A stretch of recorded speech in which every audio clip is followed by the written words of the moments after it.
In the world of YouTube product reviews, you know what it's hard to get sometimes? Brutally honest opinions. Because let's face it, most of the people that are reviewing products for a living, they've got relationships with brands, myself included. But as I've always said, my allegiance is not to the brands, it's to you. My whole goal at Breaking 80 is to help you find the right products for your needs. Now, on any given day, I get upwards of 20 questions about different launch monitors. What do you think about this? What do you think about this? What do you think about these two? Which one would you get? So today, I'm just gonna give you my brutally honest opinion on all the different launch monitors out there that I have reviewed. I'm gonna do my best to make this quick. We're gonna start with the cheap ones and work our way up to the most expensive ones. But if you're just looking for a quick hit, what is your brutally honest opinion on these devices? Here you go, no holds barred. Let's do this. Starting with the cheapest one out there, that's the PRGR launch monitor. It's a toy.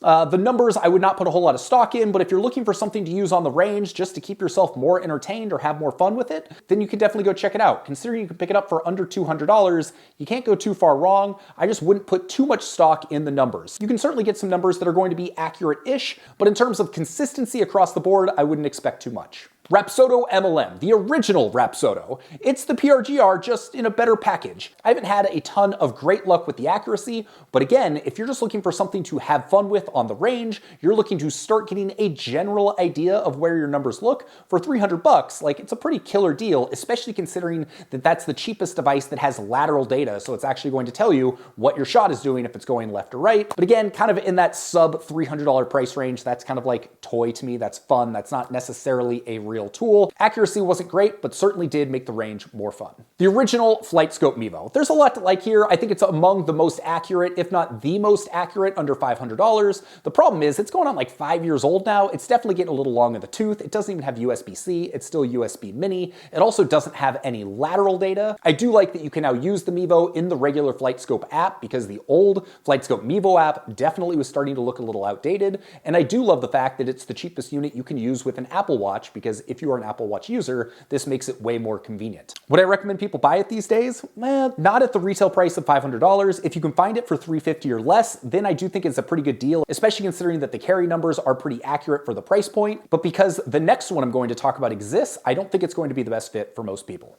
Caddie SC4 Pro. This is one of the newest launch monitors out there. You can get it for under $500. That makes it the cheapest launch monitor you can get for under $500 and have simulator access. It also has a built-in screen and a built-in remote. That is a whole lot of stuff you can get for under $500 and is a pretty killer deal. My concern with it is less than 2 years ago, Caddie came out with the SC4. And what I said about it was a solid unit, but the app was terrible. And the app was terrible. So I said, if they can fix the app, then it's gonna be a better deal. So what do? Do they fix the app?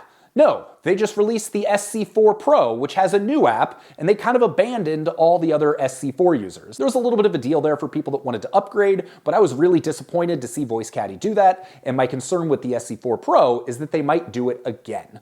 So is it the best value launch monitor under $500? Yes. Is it fun to use? Yes. Is the app a big step up? Yes. But will they leave you out in the cold and stop updating the app when a new model comes along? Well, that remains to be seen. The Garmin R10. This is one of the best launch monitors in that $500 range, especially when it came out in 2021. It was impossible to get for a year, and for good reason. It was very accurate for the price. You can use it with E6 Connect, and it fits into the Garmin Golf app ecosystem. Here is the problem. Garmin has not really done a major update to their Garmin Golf app ecosystem in a long time. There's been a few visual things, but it is definitely feeling long in the tooth, and it's starting to lag behind some other similar products in this price range. Now that Garmin has released the much more expensive R50, I'm really hopeful that they're going to invest in the software side of things. But until they do, I think there's probably other models in this price range that I would recommend. And that's coming from someone who's kind of a Garmin fanboy, so that says something. Hey, real quick, I know you probably already know this, but if you click any of the links below or you use any of the coupon codes that I mention, I will get a commission on those. To be abundantly clear, I do not care if you buy any of these or not. My whole goal here at Breaking 80 is to help you find the right products for your needs. So if you think that makes me biased, I totally understand. You can go do your own research elsewhere, but just know that everything I do here is to help you as a viewer, and that's why I'm doing this brutally honest review, even if some people might not like it so much. So anyway, let's get back to the video. The Square Golf Launch Monitor. There's not a single product I've been asked about more in the last 2 months than Square. I've no joke had at least 50 people asking me if and when I was going to review this product, and the answer is soon. But what are my thoughts on it right now? My big question is it too good to be true? $699 for a camera-based launch monitor that basically is advertising all the same features as much more expensive units? Like, can it actually live up to the hype? I'm not gonna know for another few weeks, but I'm excited to find out, and I'm sorry I don't have a more definitive answer for you now, but as soon as that review is up, I will make sure I link to it below. Rapsodo MLM2 Pro. As it sits without having tested the Square, this is my pick for the best golf launch monitor under $1,000. I haven't necessarily loved the app. It felt a little too consumer focused and not necessarily professional enough. I haven't been able to always customize it in the way that I'd like, but I'm really impressed by how much they have been updating everything that has to do with the app and with their software. They're rolling out new features, they're rolling out new modes, they're rolling out updated graphics, so it's clear that Rapsodo is taking the MLM2 Pro seriously. On top of that, I hated the fact it had a $199 a year subscription, which was over 25% of the retail price of the device. So now that they've rolled out a lifetime update where you can get the device and lifetime access to the software for $11.99, that feels like a really good deal. And it also finds itself in this middle ground where there's not a whole lot of competition between those models that are like $500 to $700 and models that are starting to get up to be like $2,000, such as the Mevo Plus. The MLM2 Pro has been plagued by some connectivity issues and a lot of bugs when it first came out. I have not experienced many of those in my testing recently, but I do know there are other users that have, so there might be some reliability concerns there, but overall, I think in that $1,000 range, I think this is currently the one to beat, and I've been really impressed with it. The Flightscope Mevo Plus. It's no secret that this is my overall favorite launch monitor. It's the one that I turn to the most for my personal use because there's just so much it can do. When you get the Pro package with impact detection, it gives you more metrics than just about any other device, short of a TrackMan or the much higher end Flightscope X3. You've got simulator access on your phone, you can use it on a PC, it connects with just about any other simulator software you could want to use. There's multicam setup, like the feature list just goes on and on and on. The downsides, it's kind of cumbersome to set up. If you're using it in like a metal room, or if you're at a driving range that has metal roof, sometimes that can throw off the accuracy of the Doppler radar, and the setup can be a little bit more cumbersome because you want to spend a little bit more time than you would with an optical unit to make sure everything is aligned properly. But by and large, for the money and what you get, I'm not sure there's a better value out there. But even though, as with all launch monitors, it's not going to be right for everybody, I do think it's worth looking at for just about anyone that wants a home simulator or practice on the range or something that's versatile that they can take with them anywhere. Hey, real quick, still thinking about buying one of these launch monitors but not sure which one is right for you? Go take our 30-second quiz. You're going to answer a few questions about what you're looking for, and I'm going to give you my best recommendation on the device that I think is going to be the best fit for your needs. You can find that link below, and you can do it while you watch the rest of this video. All right, back to it.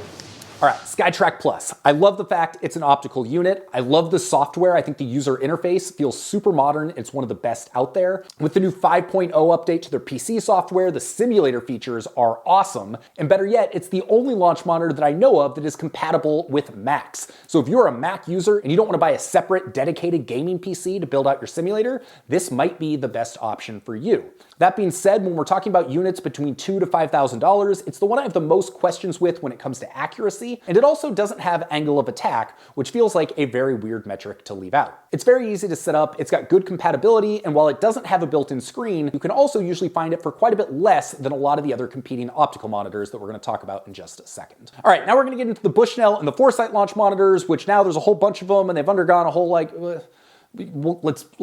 let's get into it. The Bushnell Launch Pro, well, it's being discontinued, which is kind of a bummer, because considering you could get a ball-only version for under $2,000, and that was kind of a gateway drug to really accurate optical launch monitors, it's going to make it tougher for people that are wanting to get into that ecosystem in the future. They're replacing it with the Bushnell LPI, which now costs $800 more than the base level Launch Pro. It doesn't have a built-in screen, you can't use it outside, and you still have to pay the $500 a year subscription.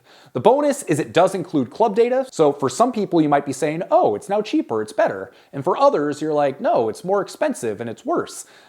You're kind of both right. I don't necessarily love the whole idea of the LPI. I wish they'd kept the Launch Pro at that $2,000 price range. Thought that was a great entry point for a lot of people. Now I'm kind of bummed about this new model, but we're gonna have to wait and see. Once I review it, my thoughts may change. The new model from them I am a little bit more excited about right now is the Foresight GC3S. So this is essentially an updated version of the GC3. It's pretty much everything's the same. It still has a built-in screen. You're still gonna be able to use it outdoors. The difference is the original GC3 cost $7,000 and you got lifetime access to the FSX suite of software. The GC3S is $37.99 and you have a $500 a year subscription, although the first year is free.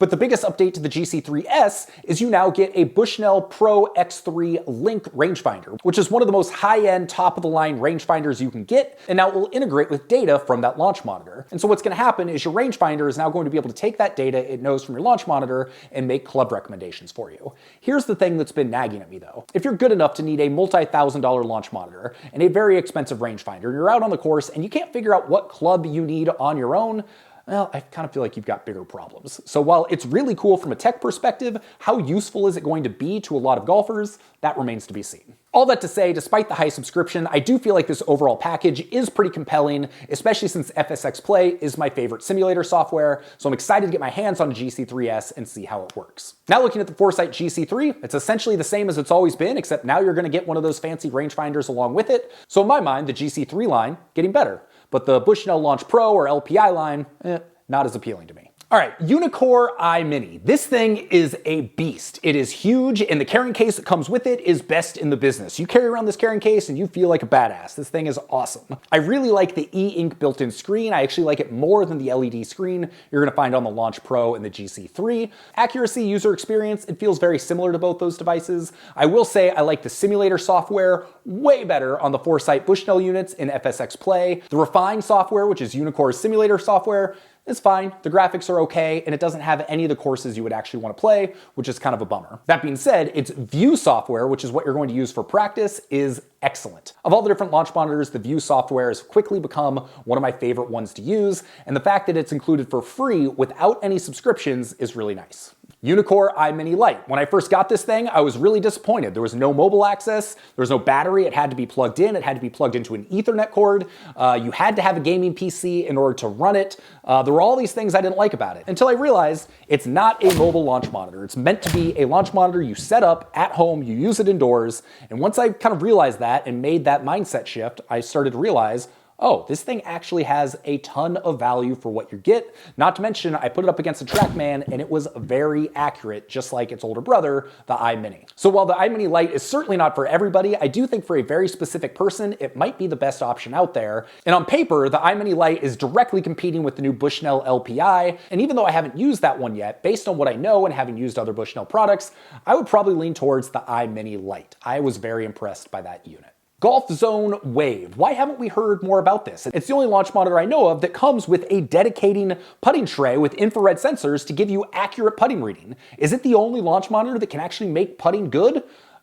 Yeah, it at least makes it better, but putting on a simulator is still, no matter what, it's always going to be tough. My concern with the Golfzon Wave is that they are a simulator company. Their main focus is big, expensive simulators, and I feel like in some ways this is a little bit of an afterthought, and so I'm wondering what support looks like for the Golfzon Wave long term. I feel like that's going to be the sticking point. I feel like that's why we haven't heard more about it, because they haven't been making a big deal about it, so the rest of the golfing public isn't necessarily going to make a big deal about it. That being said, in my experience with it so far, it is pretty cool, it is pretty accurate, it works pretty well, the putting features are cool, but at that price point, there are a lot of different options out there, and so it's going to be a little bit of a tough sell for a lot of people. Full Swing Kit, Tiger's launch monitor. When it comes to using a launch monitor outdoors, this might be my favorite. The screen looks great. The user interface, while simple, is beautiful and very easy to use. I just do wish you could do more with the data in the app. It's relatively bare bones considering the price of this, but if they can continue to update that app experience and can continue to roll out new app features,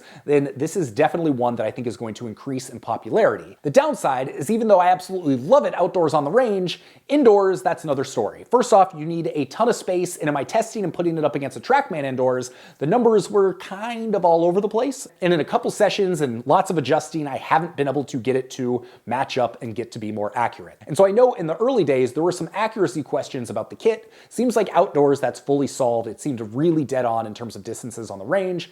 Indoors, that's a different story and would be a little bit of a concern for me. And finally, we are going to finish this out with the Garmin R50. This is another one of my absolute favorite units to use in the fact it is so much fun. Having everything on a big, beautiful, built-in screen that's very easy to navigate, very easy to customize is awesome. And the fact you can use Home T Hero directly on that screen and get access to 42,000 simulated courses, I mean, there's just nothing else out there like it. But here's my big question, and I alluded to this when I was talking about the R10, is the software behind it all is sorely lacking. For a $5,000 launch monitor, you want software that's going to allow you to look at your progress between sessions, analyze data, have lots of features, and the Garmin Golf app just simply can't do a whole lot of that right now. So Garmin's got some excellent hardware now. They've got one of the most unique launch monitors in the market. It's certainly one of the hottest and most fun to use. It's very in demand, but if they really want to succeed with it for the long haul, they're going to have to invest in the software. And if they can get that piece right, then all of a sudden, I think they're going to start causing a lot of problems for a lot of different companies out there. So there you go. That is my honest take on pretty much every golf launch monitor I could think of.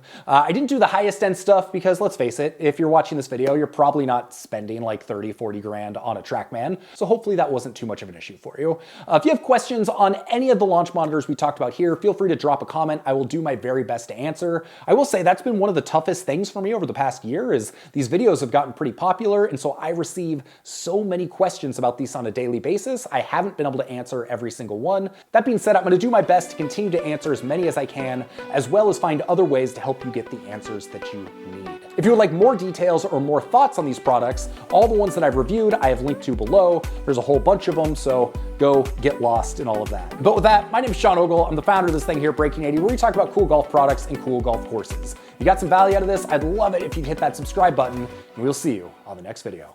Peace.